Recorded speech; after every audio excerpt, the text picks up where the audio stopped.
If Israel is obedient, they shall be blessed temporally and spiritually. If disobedient, they shall be cursed, smitten, and destroyed. Diseases, plagues, and oppression shall come upon them. They shall serve false gods and become a byword among all nations. Fierce nations shall enslave them. They shall eat their own children and be scattered among all nations.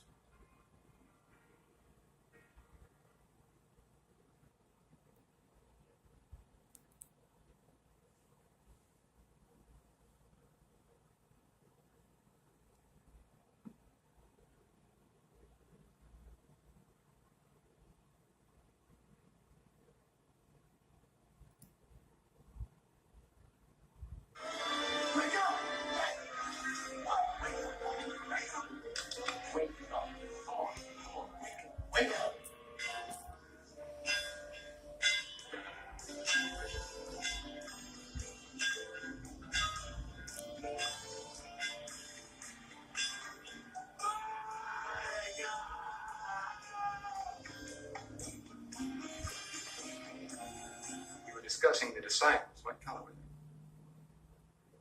I don't think we know that for certain. But they were Hebrews, were they not? That's right. As was Jesus. Jesus was also a Hebrew.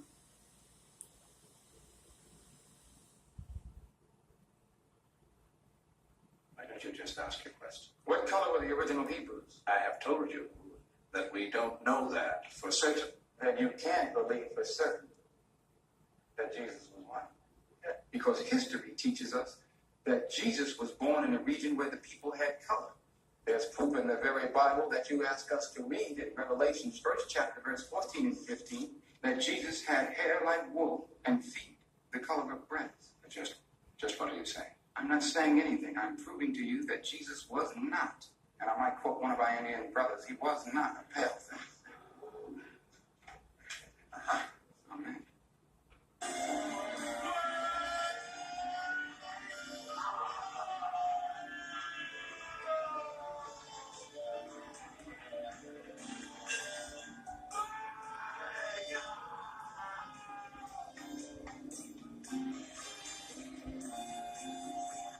If I were to tell you that blacks once had a great culture which exceeded the culture of whites, you'd probably find that pretty incredible.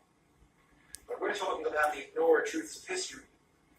Those of you who've been watching this show may perhaps recall that several weeks ago, we talked about the fact that most of the Jews alive in the world today may actually be descendants of Russian converts.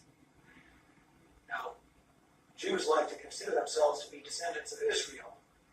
So the fact is that Russia was once a Jewish nation for 500 years, in fact, and that most Jews who are alive today may be more closely descended from Attila the Hun than from King Solomon. These are facts which are just glaring facts, and it's incredible that such things could be ignored. And the question of how such things could be ignored has an answer, and the answer is collusion. All the parties involved have silently agreed, even perhaps without ever talking to each other, they've silently agreed to just not discuss this subject. In the case of the Russian Khazar Jews, it's embarrassing and frightening to Jews to consider the possibility that they may actually be descendants of converts and may have very little Israeli blood in them. The whites wouldn't want to admit such a thing, because whites like to feel superior and like to think that their superiority is somehow permanent, decreed by God.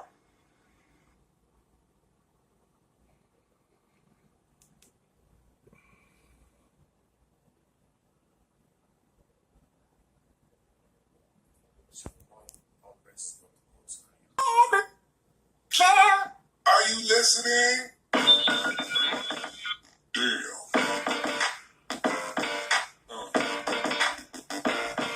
Yeah.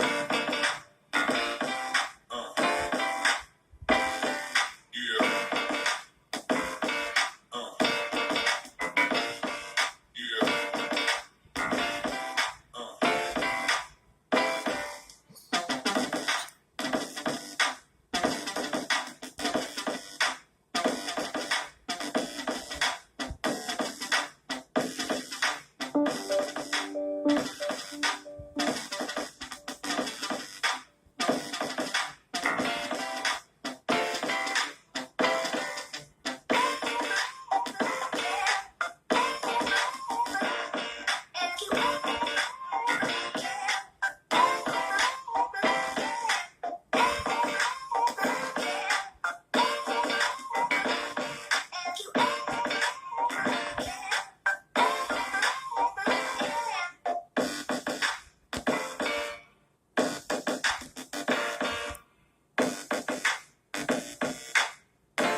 listening?